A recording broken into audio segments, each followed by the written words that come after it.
Good morning to all. This is S.V. Maruti, lecturer in Commerce, Sir C.R.R. College for Women, Yeluru. అందరికీ happy new year. Okay, ఈరోజు క్లాస్లో మనం unit 4లో దీంట్లో మనకి మొత్తం 3 chapters ఉంటాయి. ఒకటి ప్రాసెస్ కాస్టింగ్, రెండోది కాంట్రాక్ట్ కాస్టింగ్, థర్డ్ది job costing. Process costing, contract costing, అలాగే జాబ్ కాస్టింగ్, వీటి గురించి ఈ 3 చాప్టర్ల గురించి మనం ఈ యూనిట్లో నేర్చుకుందాం. First one contract casting. దీంట్లో మనకి 4 మోడల్స్ ఉన్నాయి. దాంట్లో ఫస్ట్ మోడల్ ప్రాసెస్ కాస్టింగ్ అంటే ఏంటంటే, దీంట్లో కొన్ని రకాలైనటువంటి గూడ్స్ని మనం ప్రొడ్యూస్ చేస్తున్నప్పుడు దాంట్లో కొన్ని ప్రాసెస్ వారీగా జరుగుతుంటాయి. ఆ ప్రాసెస్లో దానికి ఏంటంటే మెటీరియల్ ఎంత, దానికి ఏంటంటే లేబర్ ఎంత, దానికి ఏంటంటే ఓవర్హెడ్ ఎంత, కాస్ట్ ఎంత, దాంట్లో తింటే ప్రాఫిట్ ఎంత, ఆ ప్రాసెస్ నుంచి ఇంకొక ప్రాసెస్కి వెళ్ళినప్పుడు దానికి ఏంటంటే కాస్ట్ ఎంత, అలాగే మొత్తం మీద టోటల్ ఎంత ప్రాఫిట్ వచ్చింది అని తెలుసుకునేందుకు గాను ఈ ప్రాసెస్ కాస్టింగ్ అనేది ఉపయోగపడుతూ ఉంటుందన్నమాట. అంటే ఇక్కడ ప్రొడక్షన్ జరుగుతున్నప్పుడు ఆ ప్రొడక్షన్ అంతా కూడాను ప్రాసెస్ వారీగా జరుగుతుంటుంది. అటువంటి దాంట్లో వాళ్ళు యూజ్ చేసినటువంటి కాస్టింగ్నే మనం ప్రాసెస్ కాస్టింగ్ అని పిలుస్తుంటాం. ఓకే, ఫర్ ఎగ్జాంపుల్ ఆయిల్, అలాగే షుగర్, ఇవన్నీ కూడాను కొన్ని ప్రాసెస్గా జరుగుతుంటాయి. ఫర్ బెస్ట్ ఎగ్జాంపుల్ అంటే షుగర్ ఉందనుకోండి, ఆ షుగర్ దేని నుంచి తీసుకుంటాం మనం? షుగర్ క్యాన్ అవునా? అంటే ఇంటి చెరుగండి. ఆ షుగర్ క్యాన్ నుంచి ముందు మన దాని నుంచి ఒక రసం అంతా కూడాను అది తీస్తుంటారు. ఓకే, అదంతా ఒక ప్రాసెస్. దాని నుంచి మళ్ళీ కొంచెం అలా చేయంగానే కొంచెం షుగర్ అనేది వస్తుంది, ఇంకొక ప్రాసెస్. అలా కొన్ని ప్రాసెస్ వారీగా జరుగుతుంటాయి. అలా జరుగుతుంది కాబట్టి దీన్ని ఇక్కడ ప్రాసెస్ అని పిలుస్తుంటారు అనమాట. దాంట్లో యూజ్ చేసే కాస్టింగ్ని ఏమని పిలుస్తాము? ప్రాసెస్ కాస్టింగ్ అని పిలుస్తుంటాం అనమాట. ఇప్పుడు ఒక్కొక్క ప్రాసెస్లో ఎంత కాస్ట్ అయింది, ఎంత మెటీరియల్ అయింది, ఎంత లేబర్ అయింది, ఎంత ఓవర్హెడ్ వచ్చింది, ఆ ప్రాసెస్ మీద వాళ్ళకి ఎంత ప్రాఫిట్ వచ్చింది, అదే నెక్స్ట్ ప్రాసెస్కి ఎంత ట్రాన్స్ఫర్ చేయాలి, ఇవన్నీ కూడాను ఈ ప్రాసెస్ కాస్టింగ్లో నేర్చుకుంటూ ఉంటాం అనమాట. ఓకే, ఫస్ట్ది మోడల్ 1. దీనిలో ప్రాబ్లం చూడమ్మా. A product passes through 3 distinct process to completion. These processes are numbered respectively 1, 2 and 3 during the week ended 15th January 2013. 500 units are produced. Following information is obtained. Okay, a product passes through 3 distinct process. అంటే ఒక product 3 process గుండా ప్రవహిస్తుంది, 3 ప్రాసెస్లో చేస్తుంది అనమాట. అది complete అవడానికి 3 process అనేవి పడుతుంటాయి. These process are numbered respectively 1, 2 and 3. ఈ 3 ప్రాసెస్ ఏంటనమాట? ప్రాసెస్ 1, ప్రాసెస్ 2 అండ్ ప్రాసెస్ 3 అనమాట. During the week ended 15th January 2013 500 units were produced. అంటే 15th January వాళ్ళు ఈ ప్రాసెస్ స్టార్ట్ చేశారు. అప్పుడు ఎన్ని యూనిట్స్ స్టార్ట్ చేశారు? 500 యూనిట్స్ తోటి స్టార్ట్ చేశారు. Following information is obtained. ఆ ఇన్ఫర్మేషన్ ఈ విధంగా ఉన్నాయి. Particulars process 1, process 2, process 3. Okay, direct material, దానికైన డైరెక్ట్ మెటీరియల్ ప్రాసెస్ 1లో 3500, ప్రాసెస్ 2 1600, ప్రాసెస్ 3 1500. డైరెక్ట్ లేబర్ అంటే ప్రత్యక్షమైనటువంటి శ్రమ. ప్రాసెస్ 1లో 2500, ప్రాసెస్ 2లో 2000, ప్రాసెస్ 3లో 2500. Okay,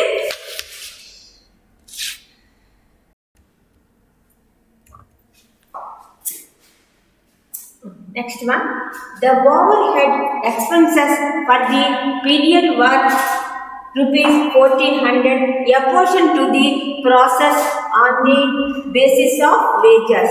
The overhead expenses for the period were 1400. అంటే అక్కడ ఓవర్హెడ్ ఎక్స్పెన్సెస్ మొత్తం అంతా కలిపి 1400 అనమాట. Apportion to the process on the basis of wages. వేజెస్ని బేసిస్గా తీసుకుని ఈ ఓవర్హెడ్స్ అనేవి దీన్ని డిస్ట్రిబ్యూషన్ అనేది చేయాల్సి ఉంటుంది. No work in progress or process stocks extended at the beginning or at the end of the week. ఇక్కడ మనకి ప్రాసెస్లో మనకి వర్క్ ఇన్ ప్రోగ్రెస్ అనేవి బిగినింగ్ కానీ ఎండింగ్ కానీ ఏమీ లేవు. ప్రిపేర్ ప్రాసెస్ అకౌంట్స్ అనేవి ప్రిపేర్ చేయమంటున్నారు. Okay,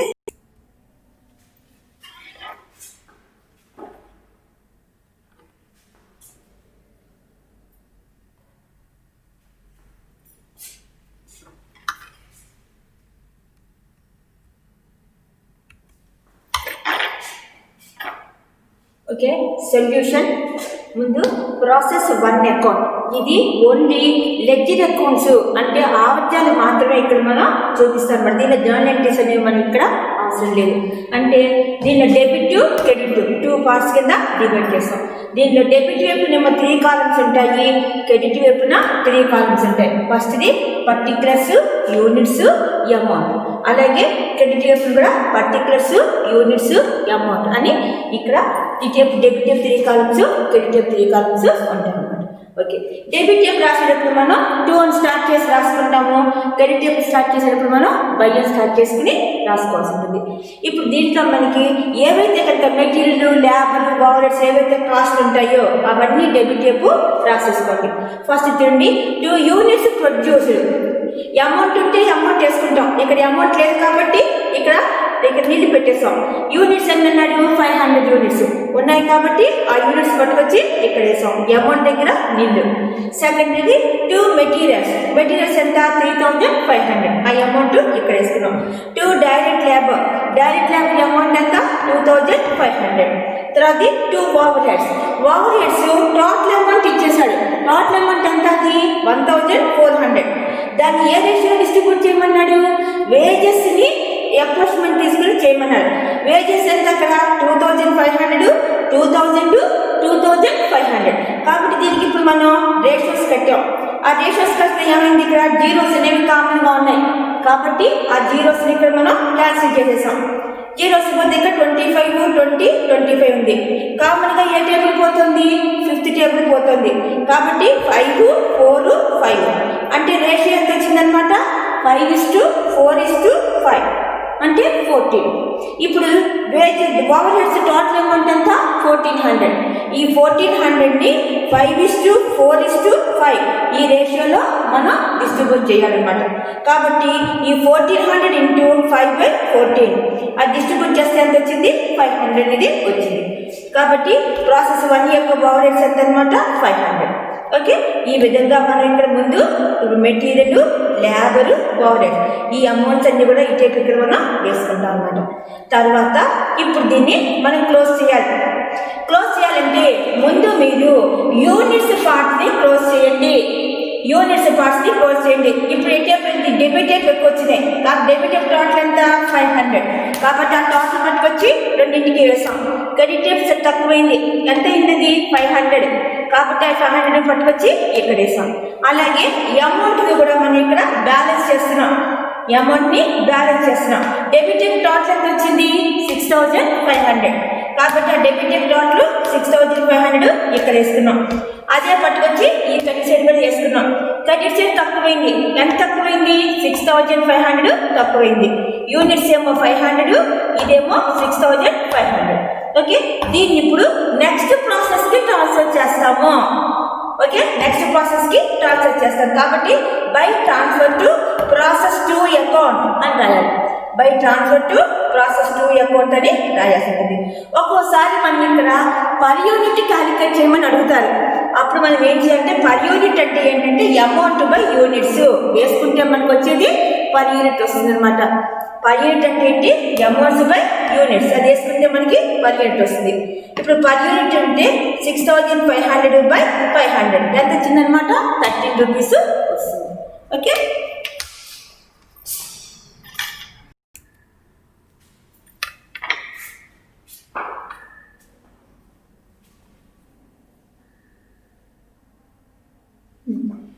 next one process 2 account. ఇక్కడ కూడా మనకి డెబిట్, క్రెడిట్, అలాగే పర్టికులర్స్, యూనిట్స్, అమౌంట్. అలాగే క్రెడిట్ కూడా పర్టికులర్స్, యూనిట్స్, అమౌంట్ అని పెట్టుకున్నాం. ఫస్ట్ మనం రాసే ముందు ప్రాసెస్ 1 నుంచి ఏదైతే కనుక మనం ట్రాన్స్ఫర్ చేసామో ఆ అమౌంట్ పట్టుకొచ్చి ఇక్కడ వేసుకోవాలి. Okay, first to transfer from process 1 account. Transfer from process 1 account. Units ఎన్ని? 500. అమౌంట్ ఎంత? 6500. ఫస్ట్ ఇది వేసుకున్న తర్వాత అప్పుడు మిగతా ఐటమ్స్ వేసుకోవాలన్నమాట. ఓకే, తర్వాత టూ మెటీరియల్స్. అమౌంట్ ఎంత? 1600. టూ డైరెక్ట్ లేబర్, ప్రత్యక్ష శ్రమ ఎంత? అవి 2000. అలాగే టూ ఓవర్ హెడ్స్ ఇక్కడ మనం రేషియోస్ పెట్టాం కదా. 1400ని 4/12 ఎంత వచ్చింది? 400. అంటే మనకి వచ్చింది 400 అన్నమాట. ఓకే, ఈ క్రెడిట్ సైడ్ ఇంకేమీ లేవు, డెబిట్ సైడ్ మాత్రం ఈ ఐటమ్స్ ఉన్నాయి.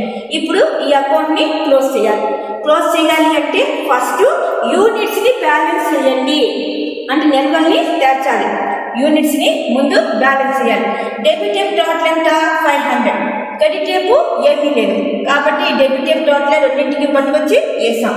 500. క్రెడిట్ సైడ్ తక్కువైంది. ఎంత తక్కువైంది? 500 తక్కువైంది. అది పట్టుకొచ్చి ఇక్కడ వేసాం. అలాగే అమౌంట్ అంతా కూడా టోటల్ చేసాం.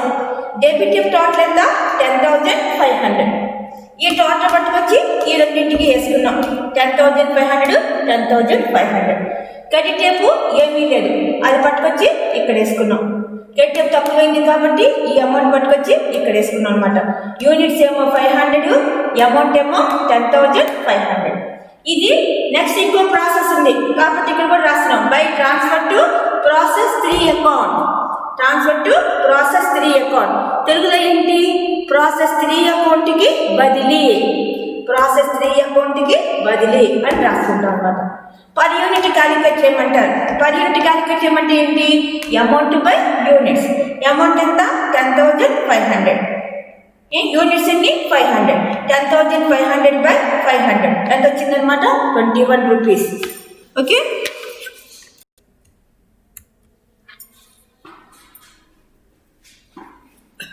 Okay next one process 3 account. Process 3 account చూడండి. ఇక్కడ కూడా మనం డెబిట్ క్రెడిట్ అనుకున్నాం. డెబిట్ టైప్ 3 కాలమ్స్ ఉంటాయి, particulars, units, amount. Credit type కూడా 3 columns, particulars, units, amount. Okay, first start చేసేటప్పుడు ప్రాసెస్ 2 దగ్గర నుంచి ట్రాన్స్ఫర్ అయ్యి వచ్చింది. ఫస్ట్ ఐటమ్ వేసుకోవాలి కాబట్టి 2 ట్రాన్స్ఫర్ ఫ్రమ్ ప్రాసెస్ 2 అకౌంట్. అంటే ప్రాసెస్ 2 అకౌంట్ నుంచి బదిలీ. ఎన్ని యూనిట్స్? 500 యూనిట్స్. అమౌంట్ ఎంత? 10,500. ఫస్ట్ ఈ ఐటమ్ వేసుకున్న తర్వాత అప్పుడు మిగతా అమౌంట్ వేసుకోవాలి. Okay, I repeat again. 2 transfer from process 2 account. Process 2 ఖాతా నుండి బదిలీ 500 యూనిట్స్, 10,500. ఓకే, తర్వాత 2 మెటీరియల్స్. అమౌంట్ 1,500. 2 డైరెక్ట్ లేబర్, ప్రత్యక్ష శ్రమ 2,500. 2 ఓవర్ హెడ్లు 1,400. దీన్ని రేషియో కట్టాం. 5/14 ఎంత వచ్చింది? 500. కాబట్టి ఇక్కడ మనకి 500 ఇక్కడ వేస్తుంది. ఓకే, క్రెడిట్ సైడ్ ఏమీ లేవు కాబట్టి ఇప్పుడు మళ్ళీ మనం మామూలుగా బ్యాలెన్సింగ్ చేయాలి. బ్యాలెన్సింగ్ అంటే ఏంటి? నిల్వలు తెచ్చడం. ముందు యూనిట్స్ క్లోజ్ చేయాలి. యూనిట్స్ని బ్యాలెన్స్ చేసిన తర్వాత అప్పుడు అమౌంట్ని బ్యాలెన్సింగ్ చేయాలి. ఫస్ట్ యూనిట్స్ని బ్యాలెన్సింగ్ చేస్తున్నాం. డెబిట్ టైప్ టోటల్ ఎక్కువగా ఉంది. ఎంత? అది 500. ఆ టోటల్ పట్టుకొచ్చి రెండింటికి వేసాం. క్రెడిట్ సైడ్ ఏమీ లేవు, క్రెడిట్ సైడ్ తక్కువైంది. ఎంత తక్కువైంది? 500. ఆ 500 పట్టుకొచ్చి ఇక్కడ వేసాం. అలాగే ఇప్పుడు అమౌంట్ని బ్యాలెన్స్ చేస్తున్నాం. డెబిట్ టైప్ ఎక్కువ ఉంది. డెబిట్ టైప్ టోటల్ ఎంత? 15,000. ఆ టోటల్ పట్టుకొచ్చి రెండింటికి వేసాం. Debit credit. ఓకే, ఇప్పుడు క్రెడిట్ సైడ్ ఏమీ లేవు, క్రెడిట్ సైడ్ తక్కువైంది. ఎంత తక్కువైంది? 15,000. కాబట్టి యూనిట్స్ ఏమో 500, అమౌంట్ ఏమో 1,000, 15,000. ఓకే, యూనిట్స్ ఏమో 500, అమౌంట్ ఏమో 15,000. ఓకే, ఇదేంటిది? లాస్ట్ ప్రాసెస్ కాబట్టి ఇక్కడ ఏమంటే రాస్తాం? By transfer to finished stock account. By transfer to finished stock account. తయారైపోయిన సరుకు ఖాతాకి బదిలీ. తయారైపోయిన సరుకు ఖాతాకి బదిలీ అని రాయాల్సి ఉంటుంది. ఓకే, ఇక్కడ కూడా మనని పర్ యూనిట్ క్యాలిక్యులేట్ చేయమంటారు. పర్ యూనిట్ అంటే ఏంటి? Amount by units. అమౌంట్ ఎంత? 15,000. ఓకే, యూనిట్స్ అన్ని 500. 15,000 బై 500 ఇది వేసుకుంటే మనకి ఇప్పుడు పర్ యూనిట్ అనేది వస్తుంది అన్నమాట. ఇది మోడల్ 1. అంటే దీనిలో ఏంటి? ప్రాసెస్ అకౌంట్స్ని ఏ విధంగా తయారు చేస్తారు అనేది మనం ఇప్పుడు మోడల్ 1లో మనం నేర్చుకున్నాం. మోడల్ 1లో ఏంటనమాట, ముందు మనకి మెటీరియల్స్ కానీ లేబర్ కానీ ఓవర్హెడ్స్ కానీ ఏవైతే ఉన్నాయో అవన్నీ కూడాను ఒక్కొక్క ప్రాసెస్ గుండా జరుగుతుంటాయి. కాబట్టి ప్రతి ప్రాసెస్కి ఒక్కొక్క అకౌంట్ అనేది మనం వేయాల్సి ఉంటుంది. ఆ అకౌంట్లో ఫస్ట్ మనం ప్రాసెస్ 1 అకౌంట్లో మెటీరియల్స్, అలాగే మెటీరియల్స్ ఇంట్రడ్యూస్డ్ ఉన్నాయనుకోండి, ఆ ఇంట్రడ్యూస్డ్ యూనిట్స్ ఇంట్రడ్యూస్డ్ ఉంటే అది కూడా వేసుకుంటాం అనమాట. అది వేసుకున్న తర్వాత మెటీరియల్స్, లేబరు, ఓవర్హెడ్స్ అవన్నీ కూడాను డెబిట్ వేసుకోండి. అవి టోటల్ చేసి బ్యాలెన్సింగ్ చేయాలి. బ్యాలెన్స్ చేసేటప్పుడు యూనిట్స్ అనేవి ముందు క్లోజ్ చేయాలి. యూనిట్స్ని బ్యాలెన్స్ చేసిన తర్వాత అప్పుడు అమౌంట్ని బ్యాలెన్స్ చేయండి. ఓకే, దాన్ని తీసుకెళ్ళి సెకండ్ ప్రాసెస్కి ట్రాన్స్ఫర్ చేస్తాం. By transfer to process 2 account. Okay, next process 2 account open చేస్తాం. ప్రాసెస్ 2 అకౌంట్లో ఫస్ట్ మనం ప్రాసెస్ 1 నుంచి ఏవైతే వచ్చినాయో అవి పట్టుకొచ్చి ఫస్ట్ ముందు వేసుకుంటాం. To transfer from process 1 account అని ఫస్ట్ మనం ఆ యూనిట్స్ అమౌంట్ పట్టుకొచ్చి అక్కడ వేసుకుంటాం. తర్వాత మళ్ళీ దాంట్లో మెటీరియల్, లేబరు, ఓవర్హెడ్స్ అవన్నీ కలిపి మళ్ళీ అక్కడ మనం వేసుకుంటాం. వాటిని మళ్ళీ మనం బ్యాలెన్సింగ్ చేస్తాం. యూనిట్స్, అమౌంట్ కూడా మనం అక్కడ బ్యాలెన్సింగ్ అనేది చేస్తాం. పర్ యూనిట్ క్యాలిక్యులేట్ చేయమంటే అమౌంట్ బై యూనిట్స్ వేసుకుంటే మనకి పర్ యూనిట్ అనేది వచ్చేస్తుంది. ఓకే, అలాగే నెక్స్ట్ దీన్ని కూడా మళ్ళీ నెక్స్ట్ ప్రాసెస్కి ట్రాన్స్ఫర్ చేయాలి. కాబట్టి by transfer to process 3 account అని చెప్పి దాన్ని అక్కడికి ట్రాన్స్ఫర్ చేస్తాం. నెక్స్ట్ అలాగే థర్డ్ ప్రాసెస్ అకౌంట్ ఓపెన్ చేసుకుని అప్పుడు ముందు మనం ప్రాసెస్ 2 నుంచి ఏవైతే కనుక మనకి ట్రాన్స్ఫర్ చేసామో ఆ అమౌంట్ పట్టుకొచ్చి ఫస్ట్ వేసుకోవాలి. To transfer from process 2 account అని చెప్పి ఆ యూనిట్స్ని, ఆ అమౌంట్ని పట్టుకొచ్చి అక్కడ వేసుకుంటాం. ఆ తర్వాత ప్రాసెస్ 3లో ఉన్నటువంటి మెటీరియల్స్, లేబరు, ఓవర్హెడ్స్ అవన్నీ పట్టుకొచ్చి దాంట్లో వేసుకుంటాం. తర్వాత దీన్ని కూడా మళ్ళీ మనం బ్యాలెన్సింగ్ చేస్తాం. బ్యాలెన్సింగ్ యూనిట్స్, అమౌంట్ రెండింటిని కూడా బ్యాలెన్సింగ్ చేస్తాం. ఇది లాస్ట్ ప్రాసెస్ కాబట్టి దీంట్లో వచ్చే బ్యాలెన్స్ని transfer to finished stock account అంటే తయారైపోయిన సరుకు ఖాతాకి బదిలీ అని దానికి మనం ట్రాన్స్ఫర్ చేయాలి. పర్ యూనిట్ క్యాలిక్యులేట్ చేయమంటే అమౌంట్ బై యూనిట్స్ అనేది క్యాలిక్యులేట్ చేయాలి. ఓకే, ఇదంతా కలిపి మోడల్ 1. ఓకే, మోడల్ 2లో మన ఇప్పుడు నార్మల్ లాస్, అబ్నార్మల్ గెయిన్ అనేవి వస్తుంటాయి. అంటే సాధారణ నష్టము, అసాధారణ లాభం అవి వస్తుంటాయి.